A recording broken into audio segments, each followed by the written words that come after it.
রূপপুর পারমাণবিক বিদ্যুৎ কেন্দ্র বাংলাদেশের জ্বালানি নিরাপত্তা ও টেকসই উন্নয়নে একটি ঐতিহাসিক মাইলফলক।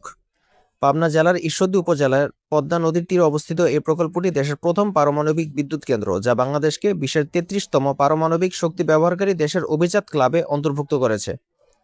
গত ২৮ এপ্রিল ২০২৬ মঙ্গলবার প্রথম ইউনিটে ফুয়েল লোডিং শুরু হয়েছে এবং আগস্ট ২০২৬-এর মধ্যে জাতীয় গ্রিডে পরীক্ষামূলক বিদ্যুৎ দেওয়ার পরিকল্পনা রয়েছে। রূপপুর পারমাণবিক বিদ্যুৎ কেন্দ্রটি রাশিয়ার রাষ্ট্রীয় পারমাণবিক সংস্থা রোসাটম এর টেকনোলজি ও আর্থিক সহযোগিতায় নির্মিত হচ্ছে। এখানে রাশিয়ার অত্যাধুনিক VVER 1200 রিঅ্যাক্টর ব্যবহার করা হয়েছে, যা থার্ড জেনারেশন প্লাস নিরাপত্তা বৈশিষ্ট্য সম্পন্ন। কেন্দ্রটির 2টি ইউনিট থেকে 1200 মেগাওয়াট করে মোট 2400 মেগাওয়াট বিদ্যুৎ উৎপাদিত হবে। বিশ্লেষকরা ধারণা করছেন এটি সম্পূর্ণরূপে চালু হলে প্রায় 60 থেকে 90 বছর পর্যন্ত নিরবিচ্ছিন্ন বিদ্যুৎ সরবরাহ করতে পারবে। রূপপুর কেন্দ্রটি চালু হওয়ার ফলে দেশের ক্রমবর্ধমান বিদ্যুতের চাহিদা পূরণ হবে এবং জীবাশ্ম জ্বালানির উপর নির্ভরতা কমবে। আশা করা যাচ্ছে এটি বাংলাদেশের মোট বিদ্যুৎ চাহিদার প্রায় 10 থেকে 12% মেটাতে সক্ষম হবে।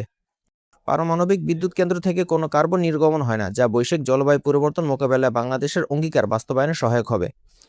সাশ্রয়ী মূল্যে দীর্ঘমেয়াদী বিদ্যুতের যোগান নিশ্চিত হওয়ার ফলে শিল্পায়ন ত্বরান্বিত হবে এবং নতুন কর্মসংস্থানের সৃষ্টি হবে।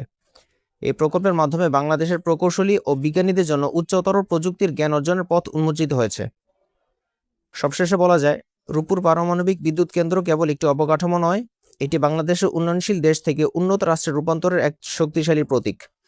নিরাপত্তা নিশ্চিত করে এর সফল পরিচালনা দেশের অর্থনীতিতে এক নতুন প্রাণ সঞ্চার করবে এবং ভবিষ্যৎ প্রজন্মের জন্য একটি সমৃদ্ধ ও আলোকিত বাংলাদেশের নিশ্চয়তা প্রদান করবে। এরকম আরও ইনফরমেটিভ ভিডিও পেতে চাইলে চ্যানেলটি সাবস্ক্রাইব করুন এবং আমাদের ফেসবুক পেজটি লাইক ও ফলো দিয়ে রাখুন।